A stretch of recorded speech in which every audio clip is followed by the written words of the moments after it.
यदि आप यह देख रहे हैं तो आप संभवतः एक ऐसे मील के पत्थर पर पहुंच गए हैं जिसका सपना 99% दुनिया देखती है। आपके पास तरलता है। शायद आपने अभी एक व्यवसाय बेचा है, एक स्टार्टअप से बाहर निकले हैं, या शायद वर्षों की अनुशासित बचत विदेश में अंततः उस जादुई संख्या में बदल गई है, $1 मिलियन या अधिक की निवेश योग्य नकदी। पहले बधाई हो, यही कठिन हिस्सा है, लेकिन यहाँ खतरनाक हिस्सा है। वह हिस्सा जो कोई आपको नहीं बताता, वह नकद। अगर यह बैंक खाते में पड़ा है या इससे भी बुरा, कम लाभ वाले रियल एस्टेट में फंसा हुआ है, तो यह तकनीकी रूप से आलसी पूंजी है। आपने अपने पैसे के लिए मेहनत की है, लेकिन आपका पैसा आपके लिए मेहनत नहीं कर रहा है। मैं कुणाल हूं, ईपी के कैपिटल से। पिछले 20 वर्षों से हमने परिवारों की मदद की है, न केवल अमीर बनने में, बल्कि ऐसी संपत्ति बनाने में जो पीढ़ियों तक चलती है। आज मैं आपको यह बताने जा रहा हूं कि कैसे एक डिविडेंड पोर्टफोलियो को शुरू से बनाया जाए। लेकिन मैं आपको आज खरीदने और कल बेचने के लिए हॉट स्टॉक्स की एक सूची नहीं देने वाला हूं। मैं आपको एक पोर्टफोलियो की संरचना दिखाने जा रहा हूं जो आपकी जीवन शैली के लिए भुगतान करता है बिना आपकी मुख्य राशि को छुए। और विशेष रूप से मेरे एनआरआई दोस्तों के लिए मैं आपको दिखाने जा रहा हूं कि आपकी वर्तमान रणनीति आपको करों और छूटी हुई वृद्धि में कितना बड़ा नुकसान पहुंचा सकती है। आइए सबसे बड़ी गलती से शुरू करते हैं जो मैं उच्च निवल मूल्य वाले व्यक्तियों में देखता हूं। मैं इसे यील्ड ट्रैप कहता हूं। आप एक स्टॉक स्क्रीनर को देखते हैं। आप एक कंपनी देखते हैं, चलो इसे कंपनी एक्स कहते हैं, जो विशाल 10% या 12% डिविडेंड यील्ड दे रही है। आप गणना करते हैं, $1 मिलियन यहाँ निवेश करने पर मुझे 120,000 सालाना मिलते हैं। यह $10,000 प्रति माह है। मैं तैयार हूँ। रुको, यह धन नष्ट करने का सबसे तेज तरीका है।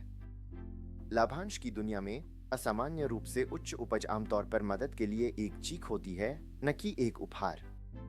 इसका अक्सर मतलब होता है कि स्टॉक की कीमत गिर गई है क्योंकि व्यवसाय मर रहा है, लेकिन लाभांश अभी तक नहीं काटा गया है। इसे इस तरह सोचें, उच्च लाभांश वाले शेयर खरीदना अक्सर उस गाय को खरीदने के समान होता है जो आज 20 लीटर दूध देती है लेकिन बीमार है और अगले हफ्ते मर सकती है। ईपी के कैपिटल में हम उपज का पीछा नहीं करते, हम स्थिरता का पीछा करते हैं। हम डिविडेंड एरिस्टोक्रेट्स की तलाश करते हैं, ऐसी कंपनियां जिन्होंने लगातार 25, 40 या 50 वर्षों तक अपने डिविडेंड बढ़ाए हैं। वे आज केवल 3% का भुगतान कर सकती हैं, लेकिन वह 3% सुरक्षित है और सबसे महत्वपूर्ण बात यह है कि यह बढ़ रहा है। दूसरी गलती मेरे एनआरआई ग्राहकों के लिए विशेष है। इसे होम बायस कहा जाता है। आप भारत को पसंद करते हैं। मुझे भारत पसंद है। यह दुनिया की सबसे तेजी से बढ़ती बड़ी अर्थव्यवस्था है। लेकिन आप में से कई लोगों के पास अपनी संपत्ति का 90% भारतीय रियल एस्टेट या फिक्स्ड डिपॉजिट में है। यहाँ वास्तविकता की जांच है। भारतीय किराए की उपज आमतौर पर 2% से 3% होती है। भारतीय फिक्स्ड डिपॉजिट वे कर के बाद वास्तविक महंगाई को मुश्किल से मात देते हैं। और फिर एक चुपका चोर है मुद्रा अवमूल्यन। यदि रुपया डॉलर या यूरो के मुकाबले सालाना 3% डिप्रिसिएट होता है, तो आपके भारतीय रिटर्न वैश्विक दृष्टिकोण से तेजी से घट रहे हैं। एक सच्ची पैसिव आय का किला बनाने के लिए आपको भौगोलिक विविधीकरण की आवश्यकता है। आपको भारत की वृद्धि की आवश्यकता है, बिल्कुल, लेकिन आपको अमेरिका और वैश्विक बाजारों की स्थिरता की भी आवश्यकता है। आपको जॉनसन जॉनसन या प्रॉक्टर गैम्बल जैसी कंपनियों की आवश्यकता है जो कठिन मुद्रा यूएसडी में लाभांश देती हैं, जिससे आपकी वैश्विक क्रय शक्ति की रक्षा होती है। लेकिन कुणाल, टैक्स के बारे में क्या? मैं आपको पूछते हुए सुनता हूं। क्या मुझे 2 बार टैक्स नहीं देना पड़ेगा? यहीं पर परिष्कृत योजना का महत्व आता है। भारत के पास अमेरिका और कई अन्य देशों के साथ double taxation avoidance agreements DTA हैं। यदि सही तरीके से संरचित किया जाए तो आप डबल टैक्स नहीं चुकाते। आप स्रोत देश में टैक्स चुकाते हैं और आप अपने निवास देश में क्रेडिट का दावा करते हैं। कागजी कार्रवाई के डर को आपको वैश्विक विविधीकरण से रोकने न दें। यही वह है जो हमारे जैसे फर्म संभालते हैं। तीसरी गलती, वृद्धि के बजाय आय के बारे में सोचना। अगर आप आज $1 लाख सालाना निष्क्रिय आय के साथ रिटायर होते हैं तो यह अच्छा लगता है, लेकिन 10 साल बाद महंगाई के कारण वह $1 लाख केवल $70,000 के सामान खरीद सकेगा।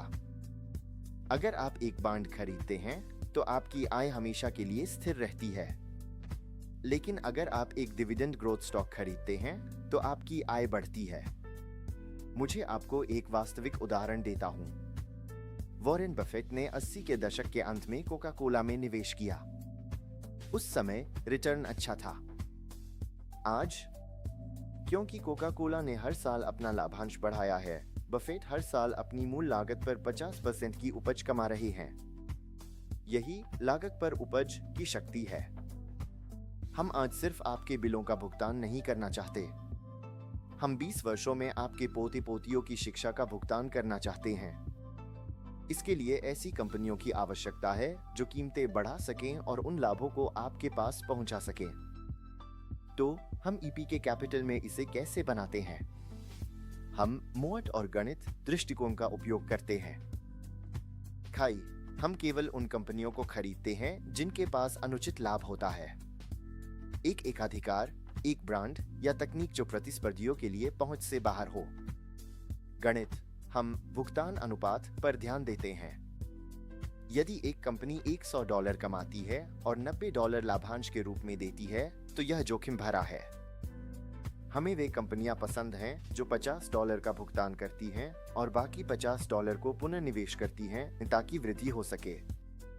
आवंटन, हम उच्च विकास भारतीय लाभांश को स्थिर, मजबूत मुद्रा वाले वैश्विक कुलीनों के साथ मिलाते हैं।